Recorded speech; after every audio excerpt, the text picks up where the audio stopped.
चलो तो welcome dear student. कल तक हमने इनकम फ्रॉम अदर सोर्स में हमने देखा था कि इनकम फ्रॉम अदर सोर्स का स्टेटमेंट कैसे बनता है, जिसमें हमने क्या देखा था कि मैंने तुमको बताया था DW रामू फकीर जी। हमने ये DW रामू फकीर जी का पूरा फुल फॉर्म देखा था, जिसमें पहला डी था डिविडेंड के लिए, जिसमें बताया था इंडियन कंपनी से डिविडेंड मिला तो क्या होता है एग्जाम। सेक्शन क्या था 1034 और फॉरेन कंपनी से मिला तो टैक्सेबल। फिर हमने देखा था W किसके लिए था विनिंग्स के लिए। विनिंग्स का मैंने तुमको क्या बताया था क्या होता है फुल्ली टैक्सेबल। उसके बाद R में हमने 3 देखा था, वो सबके सब टैक्सेबल थे। रेंटल इनकम क्या क्या था उसमें, एक था तुम्हारा rent from other asset other than house property, second था तुम्हारा rent from subletting of house property, तीसरा था तुम्हारा कंपोजिट रेंट। तीनों के तीनों टैक्सेबल थे। उसके बाद हमने ए देखा था एग्रीकल्चर इनकम के लिए कि एग्रीकल्चर इनकम अगर इंडिया में होगा तो एग्जेम्प्ट होगा। सेक्शन क्या था 10(1) और फॉरेन में होगा तो टैक्सेबल होगा। उसके बाद हमने एम के अंदर में दो चीज देखा था। M1 देखा था received as MP MLA MLC, अगर उनको सैलरी मिलता था तो वो क्या होता था फुल्ली टैक्सेबल। और एमपी एमएलए एमएलसी को अगर डियरनेस अलाउंस मिलता था डेली अलाउंस तो वो क्या होता था एग्जाम, और उसका सेक्शन क्या था तो 10(17). उसके बाद हमने M2 देखा था माइनर चाइल्ड इनकम। मैंने तुमको बताया था जो भी पेरेंट्स का इनकम ज्यादा होगा मदर या फादर में, अगर कोई माइनर चाइल्ड 18 साल से कम का तो उसका इनकम पे टैक्स उसके मदर या फादर पे करेंगे जिनका भी इनकम ज्यादा हो, और उसमें से भी 1500 रुपए लेस कर सकते हैं अंडर सेक्शन 1032। उसके बाद था हमारा यू में मैंने तुमको बताया था income from units of UTI and mutual fund कि अगर यूटीआई या म्यूचुअल फंड से कोई भी इनकम आएगा तो वो एग्जाम्प्ट हो रहा था अंडर सेक्शन 1035। उसके बाद हमने एफ के अंदर भी दो चीज देखा था। पहला था family pension received after the death of employee कि एम्प्लॉय के मरने के बाद अगर उसका पेंशन उसके फैमिली को मिलता है तो वो हमने कल देखा था फुल्ली टैक्सेबल होता है। लेकिन मैं तुमको बताया था कि मैं तुमको एक नोट बताऊंगा जिसमें से फैमिली पेंशन में से कुछ चीज को हम लेस करते हैं। उसके बाद F2 में क्या था तो fees for attending board meeting. मैंने तुमको बताया था board of directors meeting attend करते हैं तो उसके लिए उनको फीस मिलता है, तो वो भी फीस होता है फुल्ली टैक्सेबल। फिर उसके बाद तुम्हारा था A stands for award. Government से अगर अवार्ड मिलेगा तो फुल्ली एग्जाम्प्ट होता है अंडर सेक्शन 1017A, और कहीं बाहर से अवार्ड मिलता है तो क्या होता है फुल्ली टैक्सेबल। उसके बाद ये था तुम्हारा कीमैन इंश्योरेंस पॉलिसी। इसमें तुमको क्या बताया था कीमैन इंश्योरेंस पॉलिसी से जो भी पैसा मिलता है क्या होता है फुल्ली टैक्सेबल। और लाइफ इंश्योरेंस पॉलिसी पे अगर मैच्योरिटी पे कोई भी पैसा मिलता है तो वो एग्जाम्प्ट होता है under section 10 sub section 10D। उसके बाद आर था इंटरेस्ट इनकम के लिए। इसका मैंने तुमको बताया था कि हम नोट करेंगे नोट नंबर 1, जिसमें तुमको बताया था गणपत पीकेआरसी एक ऐसा इनकम है अगर वहां से तुमको इंटरेस्ट मिलेगा तो वो एग्जाम्प्ट होगा, बाकी कहीं से इंटरेस्ट मिलेगा तो क्या होगा टैक्सेबल। तो आज हम इसका देखेंगे नोट नंबर 1। उसके बाद आर के अंदर भी दो चीज था, जिसमें पहला था रॉयल्टी इनकम। मैंने तुमको बताया था रॉयल्टी इनकम क्या होता है फुल्ली टैक्सेबल। और R2 में क्या था तो remuneration received from non employer organisation, वो भी क्या होता है फुल्ली टैक्सेबल। और लास्ट हमारा जी किसके था गिफ्ट के लिए, उसका मैंने तुमको बताया था हम नोट करेंगे नोट नंबर 2। तो आज हमने कल तक हमने क्या देखा था कि ये जो इनकम्स थे इसमें से क्या एग्जाम्प्ट है क्या टैक्सेबल है, सबका मैंने तुमको सेक्शन लिखाया है कि सब क्या क्या सेक्शन में एग्जाम्प्ट होता है और जो टैक्सेबल है उसको हम कैसे टैक्सेबल करेंगे। अब हमको देखना है नोट। मैंने तुमको स्टेटमेंट में लिखा के दिया था जहां पे हमने इंटरेस्ट इनकम लिखा था। इंटरेस्ट इनकम तुम देख सकते हो अपने स्टेटमेंट में, वहां पे हमने नोट नंबर 1 लिखा था। तो सबसे पहले हम नोट नंबर 1 करेंगे इंटरेस्ट के लिए, और फिर तुम स्टेटमेंट में देख सकते हो कि जहां पे जी था गिफ्ट लास्ट में, वहां पे मैंने तुमको नोट नंबर 2 लिखा है। तो हम गिफ्ट के लिए करेंगे नोट नंबर 2। तो पहले हम इंटरेस्ट इनकम के लिए नोट नंबर 1 करते हैं। तो हम देखते हैं नोट नंबर 1 के अंदर क्या क्या दिया इंटरेस्ट इनकम में। चलो सबसे पहला नोट नंबर 1 का हेडिंग इंटरेस्ट इनकम। यहाँ पे भी इंटरेस्ट इनकम, इसको दो पार्ट्स में डिवाइड किया है। एक साइड है गणपत पीकेआरसी शॉर्ट फॉर्म है, और सेकंड साइड है रिमेनिंग इनकम। अब गणपत पीकेआरसी और रिमेनिंग इनकम ये दोनों में फर्क क्या है। गवर्नमेंट क्या बोलता है अगर तुमको ब्याज से पैसा कमाना है, ब्याज से, तो हम जहां बताते हैं तुम वहां पे इन्वेस्ट करो। तो गवर्नमेंट ने ये गणपत पीकेआरसी इसका यहाँ पे फुल फॉर्म लिखा है। गवर्नमेंट क्या बोलता है तुम ये सब चीज में पैसा डालो। जैसे मान लो तुम्हारे पास 10,000 रुपया है तो 10,000 रुपया है तो तुम गोल्ड डिपॉजिट बॉन्ड में डालो, या मान लो तुम्हारे पास 10,000 रुपया है तो तुम नेशनल बैंक सर्टिफिकेट में डालो, या मान लो तुम्हारे पास 10 रुपया है तो तुम post office saving bank account में इन्वेस्ट करो। तो गवर्नमेंट क्या बोलता है अगर तुम ये सब जगह पे इन्वेस्ट करोगे गणपत पीकेआरसी में, गणपत पीकेआरसी में क्या क्या आता है gold deposit bond national bank certificate ये सब आता है गणपत पीकेआरसी में। तो गवर्नमेंट बोलता है अगर तुम ये सब जगह पे इन्वेस्ट करोगे और यहां से तुमको जो भी ब्याज मिलेगा, मान लो तुमने गोल्ड डिपॉजिट बॉन्ड में 10,000 रुपए इन्वेस्ट किया, मान लो गोल्ड डिपॉजिट बॉन्ड में तुमने इन्वेस्ट किया 10,000, मान लो 10,000 इन्वेस्ट किया और गोल्ड डिपॉजिट बॉन्ड से तुमको इंटरेस्ट मिला ₹500। तो ये जो इंटरेस्ट मिला कहां से मिला? गोल्ड डिपॉजिट बॉन्ड से। तो गवर्नमेंट बोलता है अगर तुम ये सब जगह पे इन्वेस्ट करोगे और यहां से तुमको जो भी इंटरेस्ट मिलेगा वो एग्जेम्प्ट होगा, और वो एग्जेम्प्ट कहां होगा? तो exempt under section 10(15) sub section 15, या तो एग्जेम्प्ट अंडर सेक्शन 10(11). और ये गणपत पीकेआरसी में से जो सेकंड वाला पी है, इस इनकम का नाम है पब्लिक प्रोविडेंट फंड पीपीएफ, और यहां देखो लिखा है एग्जेम्प्ट अंडर सेक्शन 10(11). मतलब अगर तुमको गोल्ड डिपॉजिट बॉन्ड से इंटरेस्ट मिलेगा, या नेशनल बैंक सर्टिफिकेट से इंटरेस्ट मिलेगा, या post office saving bank account से इंटरेस्ट मिलेगा, तो वो सब एग्जेम्प्ट होगा अंडर सेक्शन 10(15) में। और अगर तुमको पीपीएफ से इंटरेस्ट मिलेगा, मान लो तुमने पीपीएफ में पैसा डाला पब्लिक प्रोविडेंट फंड में, तो पब्लिक प्रोविडेंट फंड से जो भी ब्याज मिलेगा वो भी एग्जेम्प्ट होगा, लेकिन वो एग्जेम्प्ट कहां होगा? तो एग्जेम्प्ट अंडर सेक्शन 10 सबसेक्शन 11।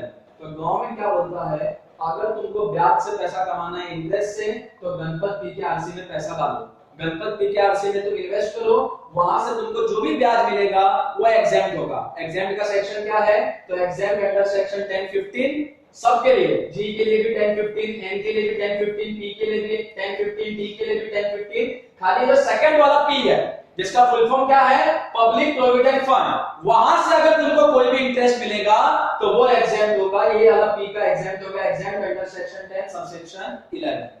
तो अब हम देखते हैं गणपत पीकेआरसी में गवर्नमेंट ने क्या-क्या नाम दिया इन्वेस्टमेंट का। जी से बोला है गोल्ड डिपॉजिट बॉन्ड 1999, एन से है नेशनल बैंक सर्टिफिकेट्स, के नाम तुमको ध्यान में रखना होगा, क्योंकि क्वेश्चन में बोलेगा कि the person has gained interest from gold deposit bond, तो गोल्ड डिपॉजिट बॉन्ड से इंटरेस्ट गेन किया तो क्या होगा? एग्जेम्प्ट होगा 10(15) में। तो इसलिए सब नाम तुमको याद करना पड़ेगा। तो जी से होता है गोल्ड डिपॉजिट बॉन्ड, एन से नेशनल बैंक सर्टिफिकेट, टी से है post office saving bank account, लेकिन यहां पे देखो क्या लिखा है? Exempt up to ₹3,500। अब नॉर्मल क्या बोलता है गवर्नमेंट कि तुम गणपत पीकेआरसी में पैसा डालो, वहां से जो भी ब्याज मिलेगा हम एग्जेम्प्ट करेंगे 10(15) में या तो 10(11) में। एक का 10(11) भी है, बाकी सबका 10(15) है। लेकिन अगर तुमने पोस्ट ऑफिस के सेविंग बैंक अकाउंट में पैसा रखा और वहां से तुमको जो भी ब्याज मिलेगा वो भी एग्जेम्प्ट होगा, लेकिन खाली कितना एग्जेम्प्ट होगा? Exempt up to ₹3,500। मान लो तुमने पोस्ट ऑफिस सबको पता है वहां पे सेविंग अकाउंट खुलता है, वहां से तुमको इंटरेस्ट आया 10,000, मान लो पोस्ट ऑफिस से तुमको इंटरेस्ट आया 10,000। गवर्नमेंट क्या बोलता है? पोस्ट ऑफिस से तुमको जितना भी इंटरेस्ट आएगा उसमें कितना माफ होगा? 3,500। तो 10,000 में से 3,500 गया तो कितना बचा? 6,500। तो ये 6,500 तुम्हारे लिए क्या हो जाएगा? टैक्सेबल। ये तो 3,500 है, ये एग्जेम्प्ट हो जाएगा अंडर सेक्शन 10(15) में। तुमको बताया ना कि ये जी के लिए भी 10(15) है, एन के लिए भी, पी के लिए भी, टी के लिए भी, के, आर और सी सबके लिए 10(15) है, खाली ये जो पी है इसके लिए 10(11) है। ठीक है, तो gold deposit bond, national bank certificate, post office saving bank account, T stands for treasury saving deposit certificate. उसके बाद P से क्या आता है? पब्लिक प्रोविडेंट फंड, खाली इसका सेक्शन क्या है? Under section 10 subsection 11। फिर उसके बाद K से आता है Konkan railway corporation bond, R से आता है रिलीफ बॉन्ड, और जो लास्ट वाला C है उससे आता है कैपिटल इन्वेस्टमेंट बॉन्ड। तो गवर्नमेंट बोलता है अगर तुमको ब्याज से पैसा कमाना है तो तुम ये सब जगह पे इन्वेस्ट करो, गोल्ड डिपॉजिट बॉन्ड में इन्वेस्ट करो, कोंकण रेलवे कॉर्पोरेशन बॉन्ड में इन्वेस्ट करो, रिलीफ बॉन्ड में इन्वेस्ट करो, कैपिटल इन्वेस्टमेंट बॉन्ड में इन्वेस्ट करो। अगर तुम ये सब जगह पे इन्वेस्ट करोगे और यहां से जो भी ब्याज आएगा वो एग्जेम्प्ट हो जाएगा अंडर सेक्शन 10(15) या तो अंडर सेक्शन 10(11). 10(11) खाली एक ही के लिए है, पब्लिक प्रोविडेंट फंड। और एक चीज और याद रखना है कि पोस्ट ऑफिस के सेविंग अकाउंट से जो भी इंटरेस्ट मिलेगा उसमें से खाली कितना एग्जेम्प्ट होगा? Exempt up to 3,500।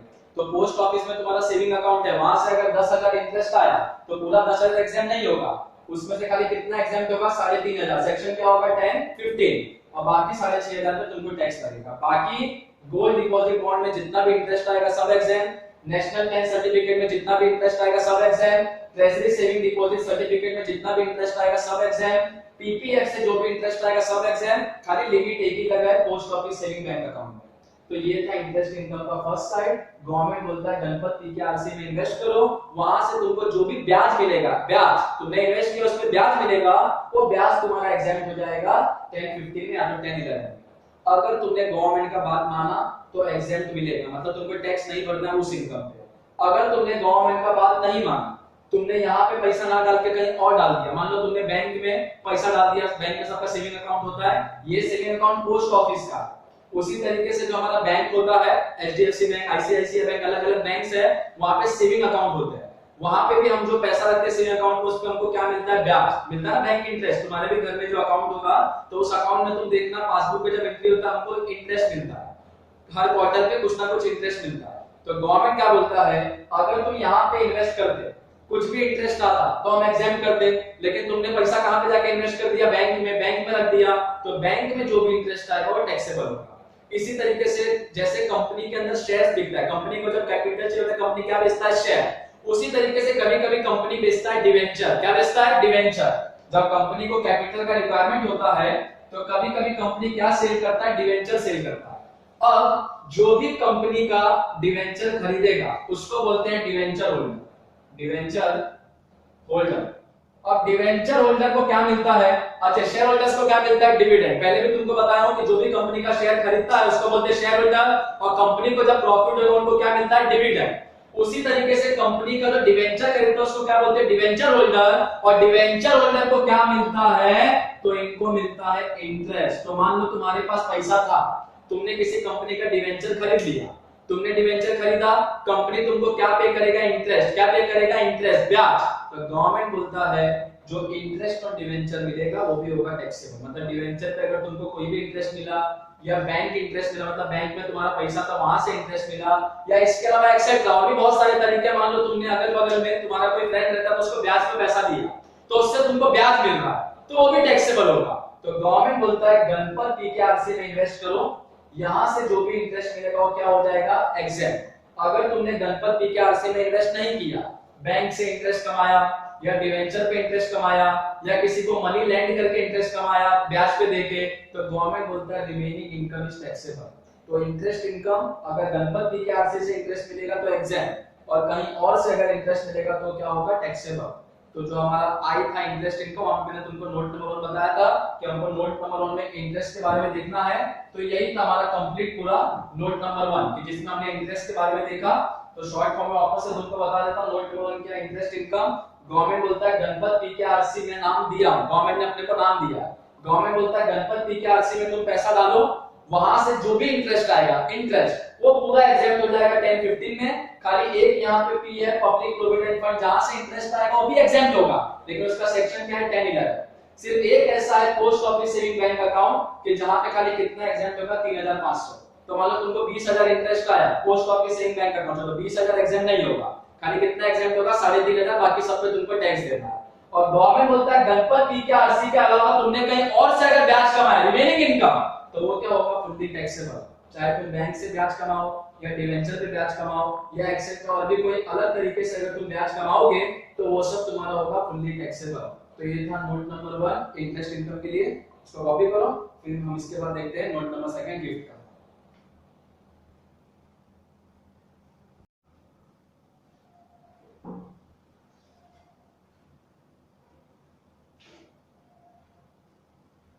ठीक है, तो डियर स्टूडेंट हमने नोट नंबर 1 अभी देखा था इंटरेस्ट इनकम, ये हमारा सेकंड है नोट नंबर 2 गिफ्ट। अब हम देखते हैं गिफ्ट के बारे में, गिफ्ट में क्या क्या टैक्सेबल होता है, क्या क्या एग्जेम्प्ट होता है। तो सबसे पहले गिफ्ट का मतलब तो पता है कि गिफ्ट अलग अलग ओकेशंस पे मिलता है, किसी को बर्थडे पे मिलता है, किसी को मैरिज के टाइम पे मिलता है, या किसी का फ्रेंडशिप पे किसी तो फ्रेंड ने ऐसे गिफ्ट दे दिया किसी को। तो गिफ्ट हमको अलग अलग टाइम पे मिलता है, लेकिन गिफ्ट में किस प्रकार से गिफ्ट में टैक्सेबल होता है और क्या क्या गिफ्ट के अंदर एग्जेम्प्ट होता है वो हमको यहाँ पे देखना है नोट नंबर 2 में। तो सबसे पहले गिफ्ट को यहाँ पे 3 पार्ट्स में डिवाइड किया है, मनी, इमूवेबल, मूवेबल।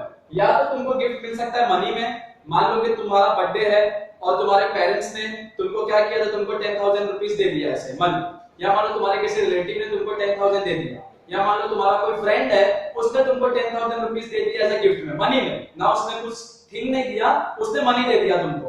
तो एक तो गिफ्ट मिल सकता है मनी में। सेकंड होता है इमूवेबल। इमूवेबल का मतलब होता है कि ऐसा चीज जो मूव नहीं होता, जैसे कि मान लो घर एक ऐसा प्रॉपर्टी है जो कि मूव नहीं होता है। तो मान लो तुम्हारा कोई ओकेशन है, मैरिज है, या मान लो तुम्हारा बर्थडे है, तो उसमें मान लो तुम्हारे फ्रेंड ने या किसी रिश्तेदार ने तुमको इमूवेबल प्रॉपर्टी गिफ्ट में दे दिया, या तुम्हारे पेरेंट्स ने तुमको इमूवेबल प्रॉपर्टी गिफ्ट में दे दिया। इमूवेबल का मतलब जो मूव नहीं होता, एक ही जगह पे होता है। नॉर्मली इसको हम एग्जांपल ले सकते हैं घर। उसके बाद एक होता है मूवेबल। कभी कभी गिफ्ट में मूवेबल प्रॉपर्टी मिलता है जो मूव हो सकता है, कार हुआ, बाइक हुआ, ये सब अगर गिफ्ट में मिलता है तो वो आता है मूवेबल प्रॉपर्टी में।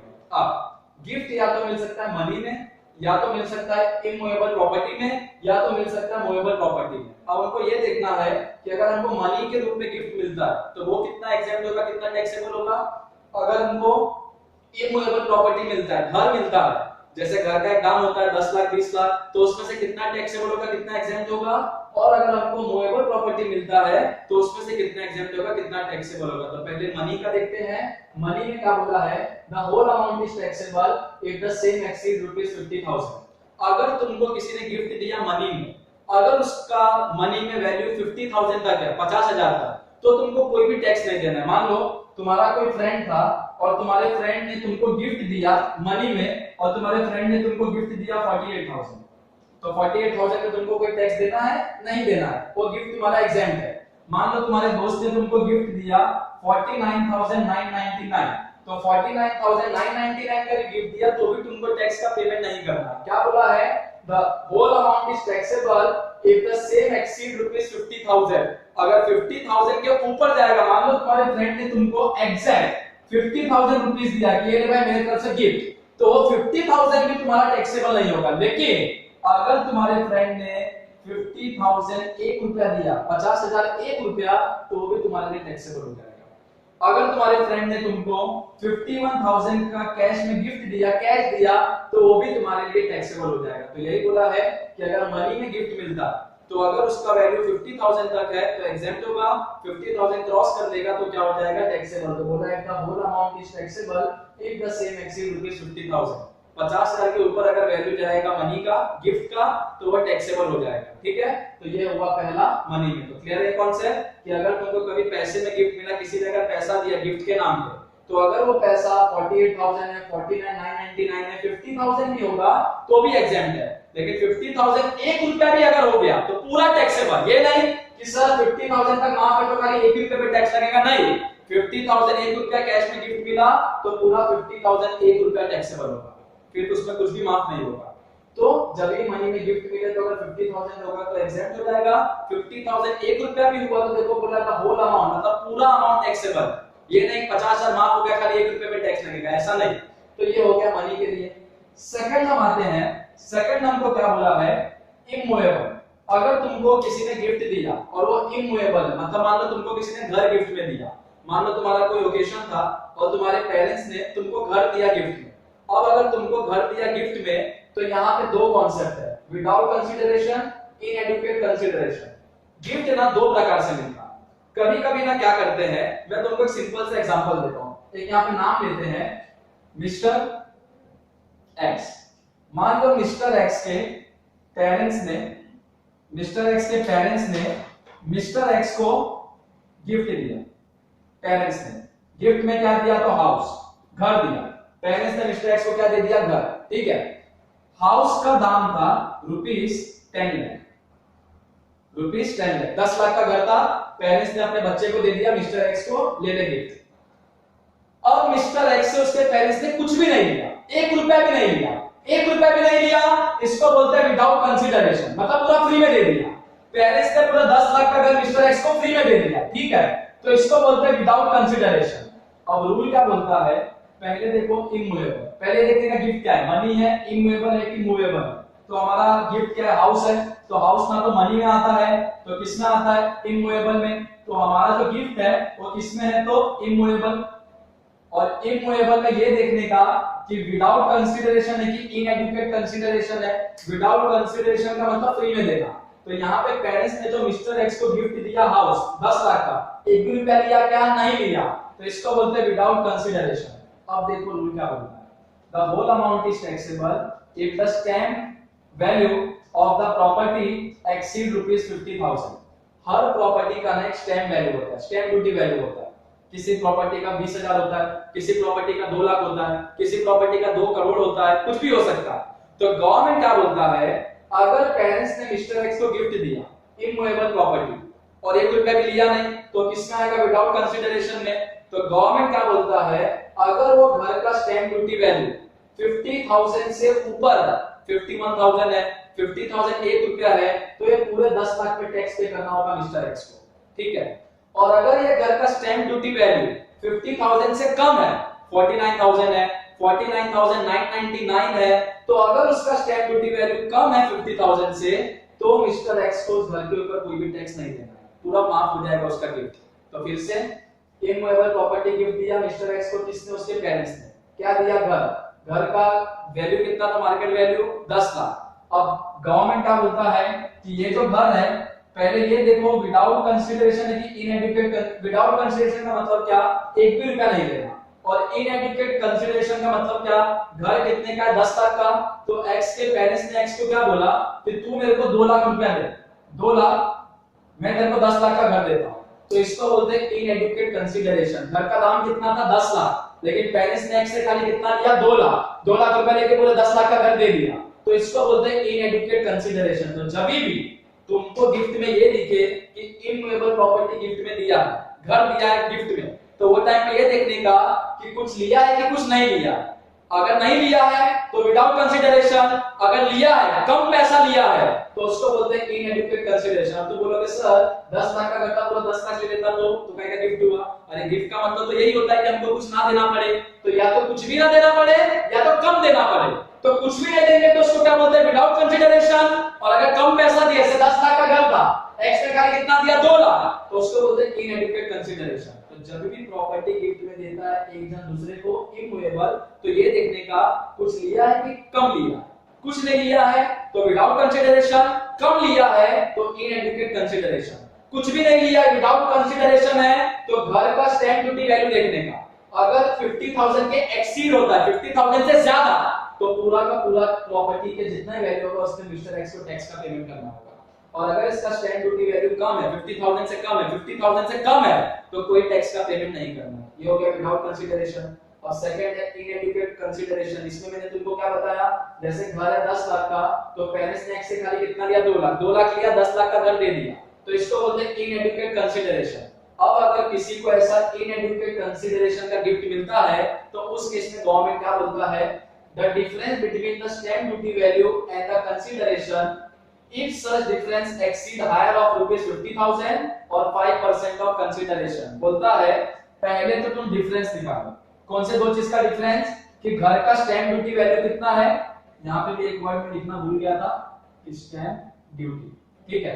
तो इनएडिक्वेट कंसीडरेशन में बोलता है पहले घर का स्टैंप ड्यूटी वैल्यू निकालो। तो मान लेते हैं कि ये जो 10 लाख का घर है, इसका stamp duty value SDV short form में लिखा है, इसका स्टैंप ड्यूटी वैल्यू मान लो 1 लाख, ठीक है। ये हो गया स्टैंप ड्यूटी वैल्यू। तो 1 लाख स्टैंप ड्यूटी वैल्यू है। क्या बोलता है, difference between the stamp duty value, stamp duty value हमने 1 लाख लिया, एंड द कंसीडरेशन, कंसीडरेशन इसने कितना दिया, 2 लाख दिया कि नहीं, पेरेंट्स को एक्स ने 2 लाख, तो 2 लाख रुपया हो गया कंसीडरेशन, 2 लाख रुपया हो गया कंसीडरेशन, ठीक है। गवर्नमेंट बोलता है दोनों का डिफरेंस निकालो। अब स्टैंप ड्यूटी वैल्यू 1 लाख है, कंसीडरेशन 2 लाख है, दोनों के बीच में कितने का गैप है, 1 लाख का, तो डिफरेंस है 1 लाख का, ठीक है। अब देखो आगे गवर्नमेंट क्या बोलता है, the difference between the stamp duty value and the consideration, हमने डिफरेंस निकाल लिया, स्टैंप ड्यूटी वैल्यू 1 लाख लिया, कंसीडरेशन 2 लाख लिया, दोनों का डिफरेंस कितना आया, 1 लाख, तो हमने डिफरेंस निकाल लिया। अब बोलता है इफ सच डिफरेंस, अगर वो डिफरेंस है, जो डिफरेंस है एक्सीड हायर ऑफ रुपीस 50,000, अगर ये 50,000 ज्यादा है कि नहीं, 1 लाख है, 50,000 से बहुत ज्यादा है, डबल है।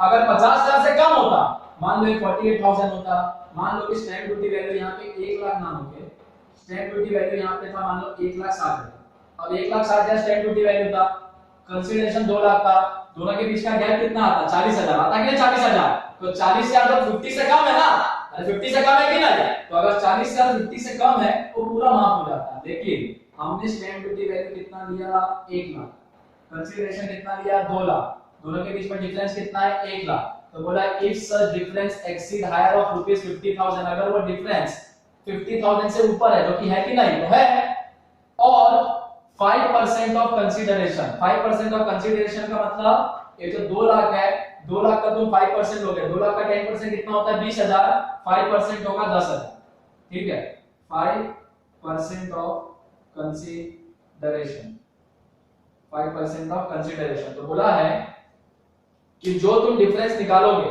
स्टैंप ड्यूटी वैल्यू में और कंसीडरेशन में, हमने डिफरेंस निकाला तो कितना निकला 1 लाख। बोलता है अगर वो difference if such difference exceed higher of ₹50,000, वो डिफरेंस 50,000 से ज्यादा है, तो है कि नहीं ज्यादा, 1 लाख है 50,000 से बहुत ज्यादा है, तो बोलता है अगर वो डिफरेंस 50,000 से ज्यादा है, या तो दो चीज चेक करने का, तो 50,000 से ज्यादा और क्या चेक करने का 5% ऑफ कंसीडरेशन, तो 5% ऑफ कंसीडरेशन में से कितना था 2 लाख का, 2 लाख का 5% होके 10,000 आएगा।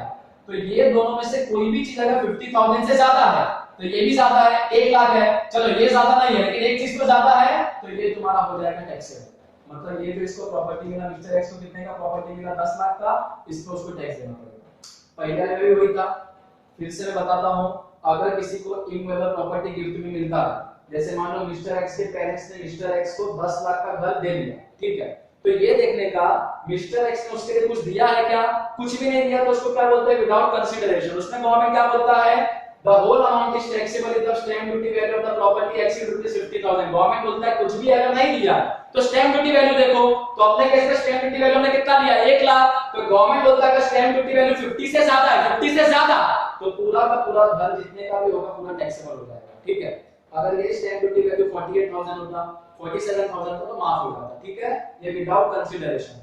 और इनएडिक्वेट कंसीडरेशन मतलब क्या, पेरेंट्स ने एक्स से कितना लिया 2 लाख और 10 लाख का घर दे दिया, तो 10 लाख का चीज 2 लाख में दे दिया, इसको बोलते हैं इनएडिक्वेट कंसीडरेशन। और इस केस में क्या बोला है, द डिफरेंस बिटवीन, डिफरेंस निकालने बोला है दो चीज का, stamp duty value and the consideration. हमने स्टैंप ड्यूटी वैल्यू 1 लाख लिया, कंसीडरेशन 2 लाख, दोनों का डिफरेंस हमने कितना निकाला 1 लाख। अब क्या बोलता है इफ सच डिफरेंस, अगर वो डिफरेंस एक्सीड हायर ऑफ ₹50,000, अगर वो डिफरेंस 50,000 से ज्यादा है, या तो और 5% ऑफ कंसीडरेशन, या तो 5% ऑफ कंसीडरेशन का जो कि 10,000 है अगर उससे ज्यादा है, तो बराबर है ये डिफरेंस है 1 लाख, ये 50,000 से भी ज्यादा है कि नहीं, 50,000 से बहुत ज्यादा है 1 लाख, और 5% ऑफ कंसीडरेशन कितना था 10,000 था, उससे भी बहुत ज्यादा है, तो बोलता है अगर तुम्हारा डिफरेंस 50,000 से ज्यादा है या कंसीडरेशन के 5% से ज्यादा है, तो वो तुम्हारा प्रॉपर्टी हो जाएगा फुल्ली टैक्सेबल। तो अपने केस में मिस्टर एक्स को पूरा टैक्स का पेमेंट करना होगा, क्योंकि उसका स्टैंप ड्यूटी वैल्यू और कंसीडरेशन का डिफरेंस कितना 1 लाख। हां, अगर ये जो डिफरेंस था, मान लो कि ये जो डिफरेंस था हमने स्टैंप ड्यूटी वैल्यू 1 लाख ना लेते, हमने स्टैंप ड्यूटी वैल्यू लिया होता 1,95,000, तो 2 लाख और 1,95,000 में कितने का गैप आता 5,000 का, तो ये तो 50,000 से बहुत कम है, ठीक है। और 5% ऑफ कंसीडरेशन कितना है 10,000, तो 10,000 से भी कम है 5,000 है कि नहीं, अरे 5,000 50,000 से भी कम है और 5% ऑफ कंसीडरेशन से भी कम है, तब इसको कोई भी टैक्स नहीं पेमेंट करना होगा इनएडिक्वेट कंसीडरेशन पे, ठीक है। तो ये था तुम्हारा इमूवेबल प्रॉपर्टी। अब जैसा तुम्हारा इमूवेबल प्रॉपर्टी है उसी तरीके से होता है मूवेबल प्रॉपर्टी, ठीक है। तो हमने पहले कैश का देखा, सॉरी मनी का, फिर हमने देखा इमूवेबल प्रॉपर्टी, अब देखते हैं मूवेबल प्रॉपर्टी। मूवेबल मतलब जो मूव होता है, ठीक है। इस तरीके दो है विदाउट कंसीडरेशन, अब समझ में आ गया विदाउट मतलब क्या है, एक भी रुपया नहीं देना, फ्री में देना, और इनएडिक्वेट कंसीडरेशन का मतलब कम पैसे में देना। फिर से हम सेम एक अलग नाम लेते हैं, तो हमने पहले मिस्टर एक्स लिया था, अब लेते हैं मिस्टर वाई। मान लो मिस्टर वाई के पेरेंट्स ने जो मिस्टर वाई है इसको गिफ्ट दिया, ठीक है, और गिफ्ट में मान लो बाइक दिया, पहले हमने हाउस लिया था बिकॉज़ ऑफ इमूवेबल था, अब जो बाइक का ये तुम्हारा क्या है मूवेबल, ठीक है। तो मिस्टर वाई के पेरेंट्स ने इसको गिफ्ट में बाइक दिया मूवेबल, ठीक है। अब ये जो वाई के पेरेंट्स ने इसको बाइक दिया गिफ्ट के अंदर, ठीक है, जो कि मूवेबल है, तो फिर से हमको ये देखना है कि वाई ने पेरेंट्स को कुछ दिया कि नहीं दिया। अगर कुछ भी नहीं दिया होगा वाई के पेरेंट्स को, तो उसको क्या बोलते हैं विदाउट कंसीडरेशन। अगर वाई ने अपने पेरेंट्स को कुछ भी नहीं दिया होगा तो उसको बोलते हैं विदाउट कंसीडरेशन। और अगर वाई ने अपने पेरेंट्स को, मान लो कि बाइक का दाम था, जो बाइक था उसका दाम था 1 लाख, ठीक है, और वाई ने अपने पेरेंट्स को 10,000 रुपया दिया, ठीक है, उसके पेरेंट्स ने बोला 10,000 रुपया दे, मैं तेरे को 1 लाख का बाइक देता हूं, ठीक है। तो अब 1 लाख का बाइक था और वाई ने अपने पेरेंट्स को कितना दिया 10,000, तो इसको बोलते हैं इनएडिक्वेट कंसीडरेशन। तो विदाउट कंसीडरेशन का मतलब कि पेरेंट्स ने जो वाई को बाइक दिया पूरा फ्री में दे दिया, 1 रुपया भी उससे लिया नहीं, तो उसको बोलते हैं विदाउट कंसीडरेशन। और इनएडिक्वेट का मतलब क्या, कि पेरेंट्स ने मिस्टर वाई को बाइक दिया, बाइक का वैल्यू कितना था 1 लाख, लेकिन खाली कितना लिया 10,000, तो उसको बोलते हैं इनएडुकेट कंसीडरेशन। तो विदाउट कंसीडरेशन का मतलब समझा कि पेरेंट्स ने फ्री में गिफ्ट दे दिया, और इनएडुकेट का मतलब जितना वैल्यू था उससे बहुत कम पैसे पे गिफ्ट दे दिया। और रूल देखो टैक्स के अंदर क्या बोलता है, अगर पेरेंट्स ने वाई को गिफ्ट दिया मूवेबल प्रॉपर्टी का, पेरेंट्स ने या किसी फ्रेंड ने, कोई भी नाम ले सकते हो, पेरेंट्स ने अगर अपने मिस्टर वाई को अगर उसने बाइक दिया विदाउट कंसीडरेशन, 1 भी रुपया नहीं दिया, तो टैक्सेबल कब होगा, बोला है the whole amount is taxable, पूरा अमाउंट टैक्सेबल होगा if the aggregate fair market value of the property exceed ₹50,000।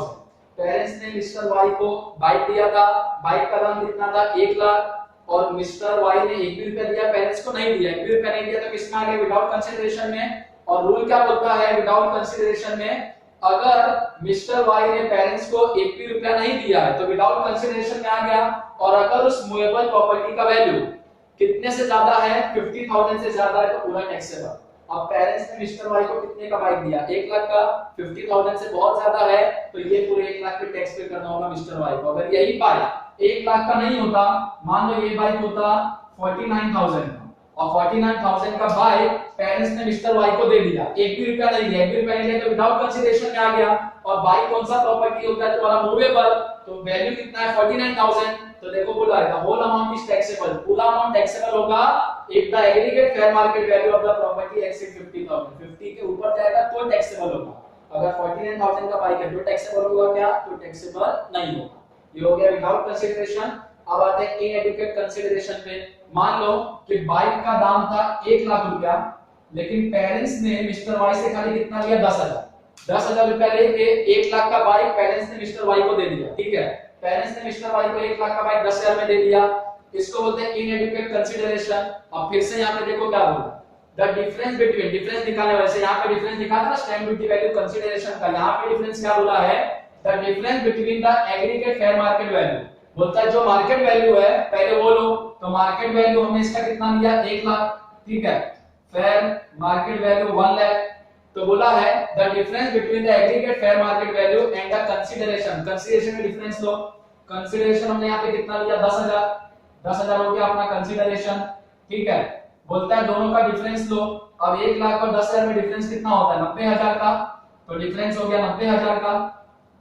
बोला है डिफरेंस लेने के लिए, तो बोला है the difference between aggregate fair market value and the consideration if such difference exceed ₹50,000, अगर वो डिफरेंस 50,000 से ज्यादा है, तो देखो अपना डिफरेंस कितना है 90,000 है, और है ना 90,000 अपना डिफरेंस, तो अगर अपना डिफरेंस 50,000 से ज्यादा है तो पूरा इसको 1 लाख के टैक्स का पेमेंट करना होगा मिस्टर वाई को।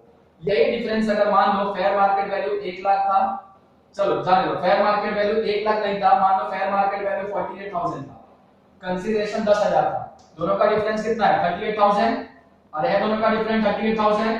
अब अगर ये दोनों का डिफरेंस अगर 38,000 है 50,000 से कम है, तो 50,000 से अगर कम है तो वो एग्जेम्प्ट हो जाएगा, उस पर कोई भी टैक्स का पेमेंट नहीं करना। तो ये 3 चीज है गिफ्ट के टाइम पे। पहले हमने मनी का देखा, मनी में पूरा अमाउंट टैक्सेबल होगा, अगर मनी 50,000 से ज्यादा है तो 50,000 तक है तो कोई टैक्स का पेमेंट नहीं करना, अगर मनी गिफ्ट में मिलता है तो। इन प्रॉपर्टी अगर गिफ्ट में मिलता है तो चेक करने का क्या उसके लिए कुछ पे किया है कि नहीं, कुछ भी नहीं पे किया तो विदाउट कंसीडरेशन। इसमें क्या बोलता है, अगर उस प्रॉपर्टी का स्टैम्प ड्यूटी वैल्यू 50,000 से ज्यादा है तो पूरा टैक्सेबल, 50,000 से कम है तो कुछ भी टैक्स नहीं पे करना। और अगर तुमने कम पैसा दिया है, जो हमने एक्स और पेरेंट्स का देखा था एग्जांपल कि कम पैसे में 10 लाख का प्रॉपर्टी ले लिया, तो उसको बोलते हैं इनएडुकेट कंसीडरेशन। इस केस में 2 चीज का डिफरेंस निकालने का, स्टैम्प ड्यूटी वैल्यू का और कंसीडरेशन का। अगर वो डिफरेंस 50,000 के ज्यादा है या कंसीडरेशन के 5% से ज्यादा है तो पूरा टैक्सेबल लगेगा, अगर वो डिफरेंस 50,000 से कम है तो कुछ टैक्स नहीं लगेगा। फिर देखने का मूवेबल प्रॉपर्टी अगर गिफ्ट में मिला तो कार या बाइक, तो उसमें भी देखने का कुछ भी अगर नहीं दिया है तो कितना टैक्सेबल होगा। अगर उस कार या बाइक का वैल्यू 50,000 से ज्यादा है तो टैक्सेबल होगा, 50,000 से कम है तो कुछ भी टैक्स नहीं देना है। और अगर उस कार या बाइक के लिए कुछ पे किया है गिफ्ट में लेने के लिए, तो उस केस में डिफरेंस देखने का मार्केट वैल्यू का और कंसीडरेशन का। अगर वो मार्केट वैल्यू और कंसीडरेशन का डिफरेंस 50,000 से ज्यादा है तो तुमको टैक्स का पेमेंट करना होगा, अगर 50,000 से कम है तो टैक्स का पेमेंट नहीं करना होगा। तो ये था 3 रूल कि 3 तरीके से गिफ्ट मिलता है, मनी में, इमूवेबल प्रॉपर्टी और मूवेबल प्रॉपर्टी में। अब नीचे कुछ केसेस दिया है, अगर ये सब टाइम पे तुमको गिफ्ट मिलेगा, चाहे उसका वैल्यू कितना भी हो, 1 लाख हो, 2 लाख हो, 10 लाख हो, 20 लाख हो, उस पे तुमको एक भी टैक्स नहीं देना है, फुल्ली एग्जेम्प्ट होगा। तो देखो बोला in the following cases any sum of money received और property received is fully exempt under section 56 sub section 2 पहले ब्रैकेट को बोलते हैं सब सेक्शन और सेकंड ब्रैकेट को बोलते हैं इंटरसेक्शन।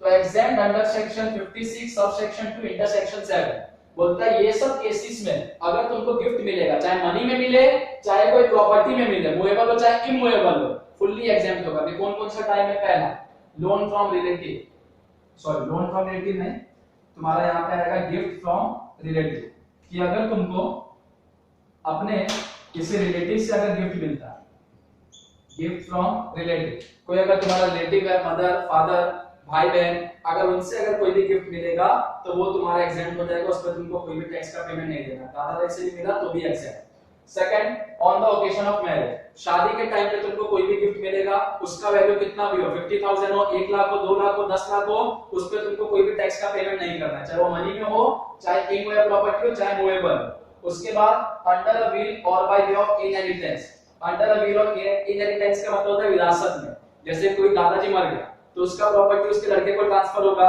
अब उस प्रॉपर्टी का वैल्यू कितना भी होगा तो उस पे कोई भी टैक्स का पेमेंट नहीं करना है एज अ गिफ्ट। तो बोलता है अगर रिलेटिव से कोई भी गिफ्ट मिला या शादी के टाइम पे गिफ्ट मिला या इनहेरिटेंस में कोई गिफ्ट मिला तो ये सब पे कोई भी टैक्स का पेमेंट नहीं करना है। उसके बाद फ्रॉम लोकल अथॉरिटी और डोनर अगर कोई डोनर है कोई ट्रस्ट है या लोकल अथॉरिटी है जो आसपास का गवर्नमेंट है उनसे भी कोई गिफ्ट मिलेगा तो उस पे भी कोई भी टैक्स नहीं लगेगा।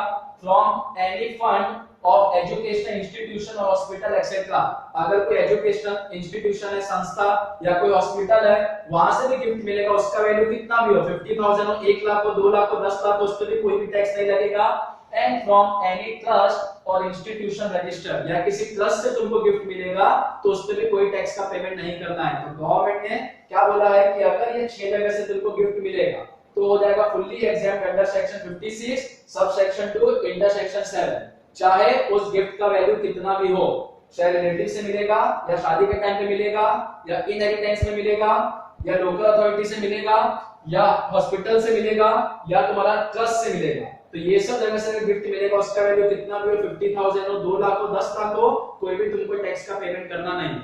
और बाकी अगर ये सब जगह के अलावा कहीं और से गिफ्ट मिलता है या किसी और टाइम पे मिलता है शादी के टाइम पे नहीं मिला बर्थडे के टाइम पे मिला तो फिर तुम्हारा ये जो रूल था मनी का इमूवेबल का मूवेबल का ये रूल तुमको एप्लीकेबल होगा।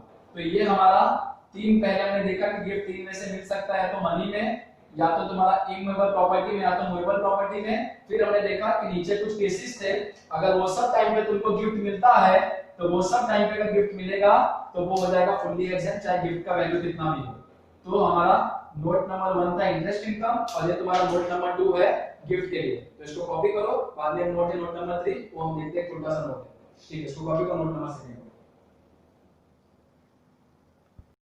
चलो तो अभी तक हमने नोट नंबर 1 देखा इंटरेस्ट इनकम नोट नंबर 2 देखा गिफ्ट। लास्ट नोट है हमारा note number 3 deduction under section 57। अब बहुत सारे लोगों का क्वेश्चन ये था इनकम फ्रॉम अदर सोर्स में कि सर ये सब इनकम हम कमाते हैं इनकम पे हमको टैक्स भरना होता है गवर्नमेंट ने सबको तो एग्जम्प्ट किया नहीं है लेकिन कभी-कभी हमारे खर्चे भी तो होते हैं तो इनकम में से खर्चा लेस करने को देगा क्या गवर्नमेंट? तो हाँ इनकम में से खर्चा लेस करने को देगा और उसी को बोलते हैं डिडक्शन अंडर सेक्शन 57। अरे जो इनकम एग्जम्प्ट है उस पे तो खर्चा लेस करना ही नहीं है क्योंकि वो फुल्ली एग्जम्प्ट है उस पे क्या करेंगे खर्चा लेस करके। लेकिन जो इनकम टैक्सेबल है तो लोगों का क्वेश्चन ये उठता है कि सर क्वेश्चन अगर सॉरी इनकम अगर टैक्सेबल है तो कुछ खर्चा लेस करने मिलेगा? तो हाँ मिलेगा। तो देखो क्या बोला है डिडक्शन इज फॉर एक्सपेंसेस खर्चे का डिडक्शन है and expenses given in the question will be treated as follow. लेकिन हर इनकम में से तुमको खर्चा लेस करने को नहीं मिलेगा। किस किस में से मिलेगा वो हम यहाँ पे देखते हैं। Taxable income deduct the expenses अगर तुम्हारा कोई इनकम है जो टैक्सेबल है तो उसमें से तुम एक्सपेंसेस को लेस कर सकते हो। फॉर एग्जांपल हमने एक देखा था डिविडेंड। डिविडेंड मैंने तुमको बताया था दो, एक होता है इंडियन कंपनी से डिविडेंड मिलता है और एक होता है फॉरेन कंपनी से। अब इंडियन कंपनी से जो तुमको डिविडेंड मिलता है वो क्या था? तो फुल्ली एग्जम्प्ट था एग्जम्प्ट अंडर सेक्शन 1034। लेकिन जो फॉरेन कंपनी से मिलता है डिविडेंड वो क्या होता है टैक्सेबल। तो अब यहाँ पे ये है कि जो इनकम तुम्हारा पहले से एग्जम्प्ट है तो उसमें खर्चा लेस करके क्या करोगे? उसमें तो खर्चा लेस ही नहीं करना है। लेकिन जो इनकम टैक्सेबल है उसमें से तुम खर्चा लेस कर सकते हो। जैसे डिविडेंड अगर तुमको फॉरेन कंपनी से मिला तो फॉरेन कंपनी में इन्वेस्ट करने के टाइम पे अगर तुम्हारा कुछ खर्चा लगा था तो वो खर्चे को तुम यहाँ पे लेस कर सकते हो। तो यही बोला है टैक्सेबल इनकम में से डिडक्ट एक्सपेंस। अगर तुम्हारा इनकम टैक्सेबल है तो खर्चे को लेस कर सकते हो। और यहाँ देखो लिखा है एग्जेम्प्ट इनकम। अगर तुम्हारा इनकम एग्जेम्प्ट है, पहले से एग्जेम्प्ट है, गवर्नमेंट को टैक्स ही नहीं देना, जब गवर्नमेंट को टैक्स नहीं देना है तो उसमें से खर्चा लेस करके क्या करेंगे, तो यही बोला exempt income ignore the expenses. तो इनकम अगर टैक्सेबल होगा तो एक्सपेंसेस को डिडक्ट करो, इनकम अगर एग्जेम्प्ट होगा तो एक्सपेंसेस अगर क्वेश्चन में दिया भी होगा तो इग्नोर करो। अरे पहले से एग्जेम्प्ट है तो उसको और क्या लेस करोगे, पहले से तुमको जीरो देना, आपका माइनस लोगे, गवर्नमेंट से पैसा लोगे नहीं। तो टैक्सेबल इनकम होगा तो एक्सपेंसेस को डिडक्ट करने का, और एग्जेम्प्ट इनकम होगा तो एक्सपेंसेस को क्या करने का, इग्नोर। एक है विनिंग्स, मैंने तुमको डी के बाद एक बताया था डब्ल्यू, डब्ल्यू से तुम्हारा विनिंग्स आता है। विनिंग्स मैंने तुमको क्या बोला था, क्या होता है, फुल्ली टैक्सेबल। चाहे विनिंग्स कहीं से भी हो, क्रॉसवर्ड से हो, पजल से हो, कहीं से भी हो, फुल्ली टैक्सेबल होता है। और विनिंग्स भी टैक्सेबल इनकम है, और टैक्सेबल इनकम में कोई भी खर्चा होता है तो हमने क्या बोला था, टैक्सेबल इनकम पे खर्चा क्या करते हैं, डिडक्ट। लेकिन विनिंग्स एक ऐसा टैक्सेबल इनकम है, तुम उस पे खर्चा भी करोगे तो भी तुमको करना होगा इग्नोर द एक्सपेंसेस। मान लो तुमको लॉटरी में तुमने 10 लाख रुपया जीता, लॉटरी में 10 लाख जीता, विनिंग्स हो गया, फुल्ली टैक्सेबल है। और लॉटरी का टिकट मान लो तुमने 2000 का खरीदा था, रूल क्या बोलता है, 10 लाख टैक्सेबल है तो 2000 रुपए लेस करने दो, क्योंकि वो टैक्सेबल इनकम में से लेस होना चाहिए एक्सपेंस। लेकिन अगर तुम्हारा विनिंग्स है, विनिंग्स से कोई भी इनकम होगा तो एक्सपेंसेस को क्या करने का, इग्नोर। टैक्सेबल इनकम होगा एक्सपेंसेस डिडक्ट करेंगे, एग्जेम्प्ट इनकम होगा एक्सपेंसेस को क्या करेंगे, इग्नोर, क्योंकि ऐसे ही टैक्स नहीं देना है। विनिंग्स टैक्सेबल इनकम है लेकिन फिर भी विनिंग्स पे जो खर्चा होता है उसको हम क्या करते हैं, इग्नोर। गवर्नमेंट ने रूल बनाया है।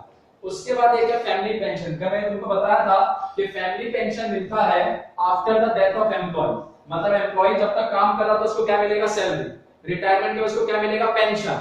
और वो मर गया तो उसका पेंशन किसको मिलता है, उसके फैमिली, तो उसी को बोलते हैं फैमिली पेंशन। मान लो किसी के घर वाले को फैमिली पेंशन मिला, फैमिली पेंशन पूरे साल भर का मिला, मान लो 24,000, ठीक है।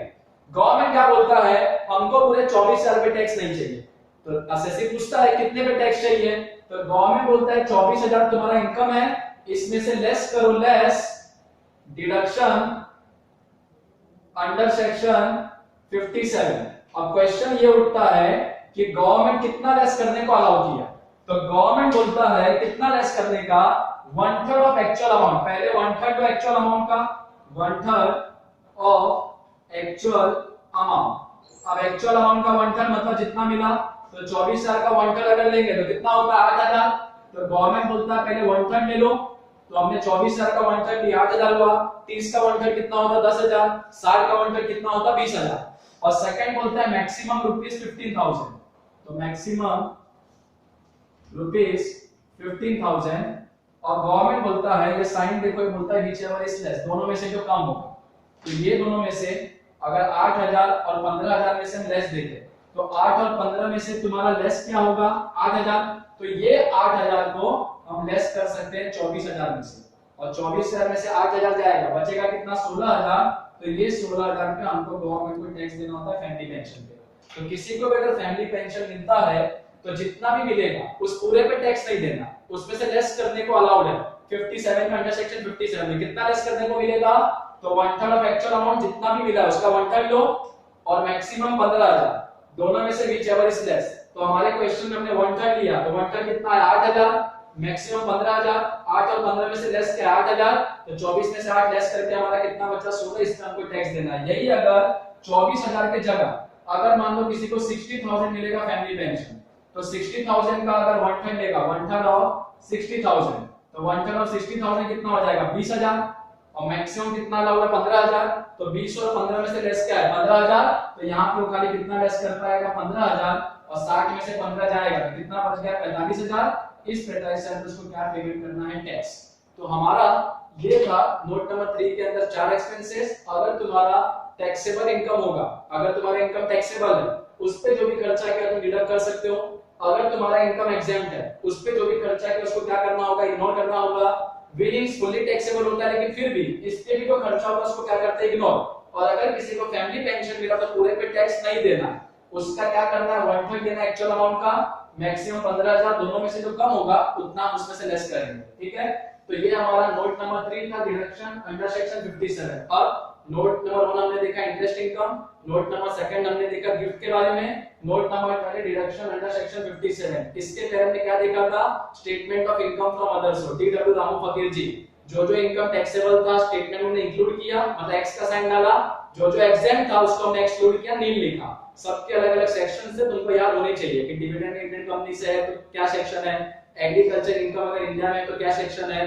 तो ये थ्योरी है इनकम फ्रॉम अदर सोर्स का, कि पहले पूरा स्टेटमेंट याद करो कि डी डब्ल्यू रामू फकीर जी में से क्या एग्जेम्प्ट है क्या टैक्सेबल है, फिर ये नोट याद करो, नोट नंबर 1 इंटरेस्ट इनकम के लिए, नोट नंबर 2 तुम्हारा गिफ्ट के लिए, और नोट नंबर 3 तुम्हारा डिडक्शन अंडर सेक्शन 57। और इसके बाद हम नेक्स्ट लेक्चर से इसका क्वेश्चन करेंगे इनकम फ्रॉम अदर सोर्स का। लेकिन इतना थ्योरी तुमको प्रॉपर याद होना चाहिए कि क्या स्टेटमेंट में टैक्सेबल है क्या एग्जेम्प्ट है, और नोट नंबर 1 इंटरेस्ट इनकम में क्या बताया, नोट नंबर 2 में क्या बताया गिफ्ट में, and note number 3 deduction under section 57। तो इनकम फ्रॉम अदर सोर्स का थ्योरी तुम्हारा इतना ही है। नेक्स्ट लेक्चर से हम इसका क्वेश्चन स्टार्ट करेंगे इनकम फ्रॉम अदर सोर्स का। तब तक तुम इसको कॉपी कर लो, इतना ही तुम्हारा थ्योरी लेक्चर।